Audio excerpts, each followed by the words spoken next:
Hey guys, this is Kapil Chaudhary and welcome to the inspiral study YouTube channel. बच्चों, आज हम लोग आइसोमर्स और आइसोमेरिज्म पढ़ेंगे जो क्लास 10th के carbon and its compound chapter से लिया गया है। तो बच्चों, ज़्यादा टाइम बर्बाद नहीं करेंगे और वीडियो शुरू करेंगे।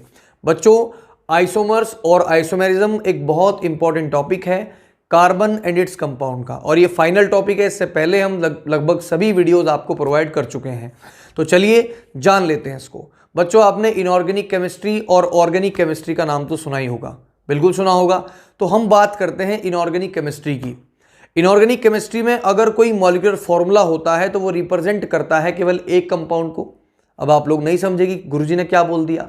बच्चों ध्यान से सुनो, अगर कोई मॉलिक्यूलर फॉर्मूला है, मान लीजिए H2SO4 है, तो H2SO4 से क्या बनेगा? सल्फ्यूरिक एसिड बनेगा। इसके अलावा तो नहीं बन सकता ना, नहीं बनेगा। लेकिन अगर हम बात करें ऑर्गेनिक केमिस्ट्री की, तो ऑर्गेनिक केमिस्ट्री में एक ही फॉर्मूले से कोई 2 कंपाउंड बन सकते हैं, कोई 3 कंपाउंड बन सकते हैं, कोई 4-5 कंपाउंड बन सकते हैं। किस तरीके से, हम लोग देखते हैं। ये वही फिनोमिना है जो आज हम आपको पढ़ाने वाले हैं। बच्चों, अगर हम बात करें आइसोमर्स की डेफिनेशन की, तो the compound having same molecular formula, या ध्यान देना, same molecular formula but different structure, यानी फॉर्मूला सेम रहेगा लेकिन उनकी जो स्ट्रक्चर बनेगी, उनकी जो बॉन्ड स्ट्रक्चर बनेगी वो अलग बनेगी, और उसी स्ट्रक्चर के अलग बनने से एक नए कंपाउंड का निर्माण हो जाएगा, एक नया कंपाउंड बन जाएगा। अब आप लोग सोच रहे होंगे गुरुजी ने घुमा दिया, हमें पता ही नहीं चल रहा क्या हो रहा है, लेकिन पता चलेगा, घबराओ बिल्कुल ना। ध्यान दो, मान लो मेरे पास C4H10 है, ठीक है, क्या है मेरे पास? C4H10। अब C4H10 को बताना है कि ये क्या है, पहले तो आप इसको देख लो। तो मेथ एथ प्रोप ब्यूट, तो ये क्या हो जाएगा आपका? ये ब्यूटेन हो जाएगा। यहां तक क्लियर है। अब इस ब्यूटेन की स्ट्रक्चर 2 तरीके से बन सकती है, एक नॉर्मल ब्यूटेन और एक आइसोब्यूटेन।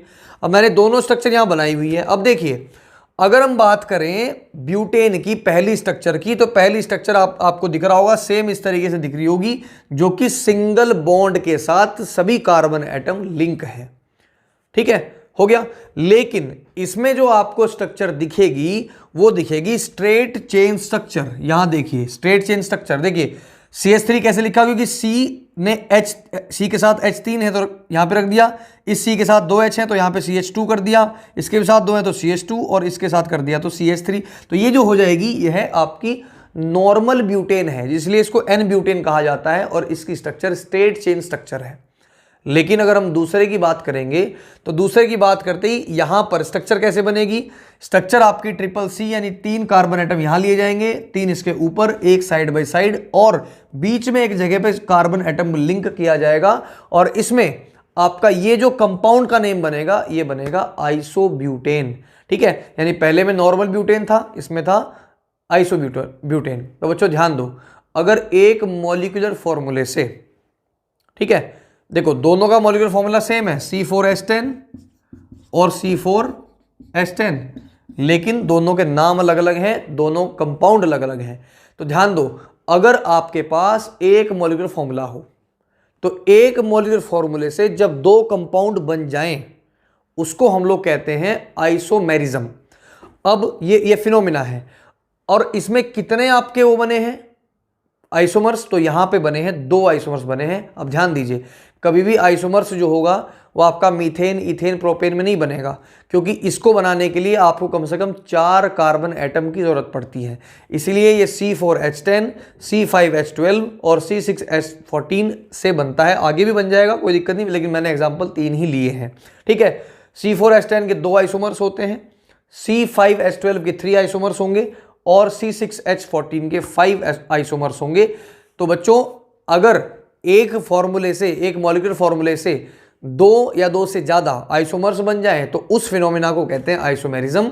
और जितने आप लोगों की इसमें स्ट्रक्चर बनती हैं, क्योंकि ये आपकी ब्रांच स्ट्रक्चर है, उसको हम लोग कहेंगे आइसोमर्स। तो इसमें 2 बने हैं, ऐसे ही इनमें 3 और इस दूसरे में 5 बनेंगे। आई होप बच्चों कोई आपको दिक्कत नहीं है। दूसरी डेफिनेशन भी है, the organic compounds having the same molecular formula but different arrangements of carbon atom. कहने का मतलब है कि मॉलिक्यूलर फॉर्मूला सेम होगा, लेकिन कार्बन के एटम जो है वो अलग अलग तरीके से अरेंज किए गए हैं।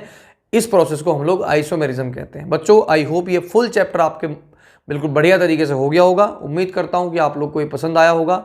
अगर पसंद आया हो तो वीडियो को लाइक और शेयर करना बिल्कुल मत भूलना और अपने दोस्तों तक पहुँचाओ इसको, ताकि बच्चे इसके साथ जुड़ सकें। और चैनल को सब्सक्राइब कर देना और बच्चों से भी बोल देना कि भाई सब्सक्राइब कर लो, अपना ही चैनल है। आज के लिए इतना ही।